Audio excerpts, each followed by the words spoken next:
গ্রামের চায়ের দোকান, দেওয়ালে পোস্টার লাগানো। কেষ্টদা সাদা পাঞ্জাবি আর কালো টুপি পরে হাত জোড় করে ঢুকছেন। পিছনে হাবলু স্লোগান দিচ্ছে, আমাদের নেতা কেষ্টদা লড়বে এবার একাই গা। কেষ্টদার মার্কা কি? কেষ্টদার মার্কা কি? বিরিয়ানির হাঁড়ি কি? জনগণের উদ্দেশ্যে, ভাই ও বোনেরা, আমি আপনাদের লোক। এবার আমায় জিতিয়ে দিন। আপনাদের সবার বাড়িতে বিরিয়ানি আর ঠান্ডা শরবত পৌঁছে দেব। চায়ের কাপে চুমুক দিয়ে, গতবার তো বলেছিলে মোড়ের মাথায় ব্রিজ করে দেবে, সেই ব্রিজ কি হাওয়ায় উড়ে গেল কেষ্ট? মাঠের মাঝখানে কেষ্ট আর তার বিরোধী দলের মধ্যে কথা কাটাকাটি হচ্ছে। দুজনেই বড় বড় মিথ্যা শ্রুতি দিচ্ছে।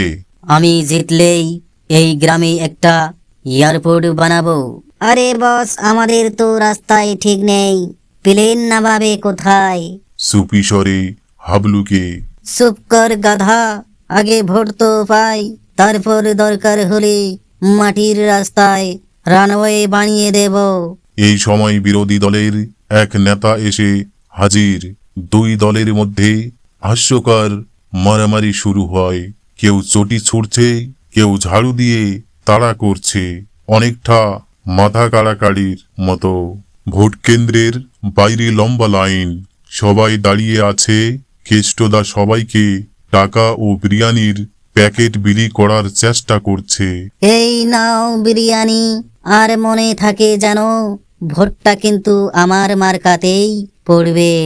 গোপাল দাদু সবাইকে ডেকে, শুনুন গ্রামবাসী, বিরিয়ানি খাবেন খান, টাকা দিলে সেটাও নিন, কারণ ওটা আপনাদেরই ট্যাক্সের টাকা। কিন্তু ভোট দেওয়ার সময় মাথা ঠান্ডা রেখে এমন মানুষকে দিন যে সত্যি কাজ করবে। ফলাফল ঘোষণা।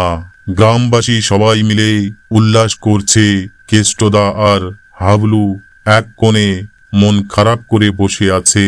হাবলু বলছে, বস, এত টাকা খরচ করলাম, বিরিয়ানি খাওয়ালাম, তাও হারলাম কেন? পাবলিক বুঝে গেছে হাবলু, এখনকার মানুষ বিরিয়ানিও চেনে, আবার আসল কাজও চেনে। লোভে পড়বেন না, সঠিক মানুষকে ভোট দিন, গ্রামের উন্নয়ন আপনার হাতে। বন্ধুরা, আমার এই ভিডিওটি যদি আপনাদের ভালো লেগে থাকে তাহলে অবশ্যই ভিডিওতে একটা লাইক দিবেন, আপন বন্ধুদেরকে ভিডিওটি শেয়ার করবেন, আমার এই ছোট্ট চ্যানেলটি সাবস্ক্রাইব করতে ভুলবেন না। এটাই ছিল আজকের ভিডিও। আবার দেখা হবে পরবর্তী ভিডিওতে।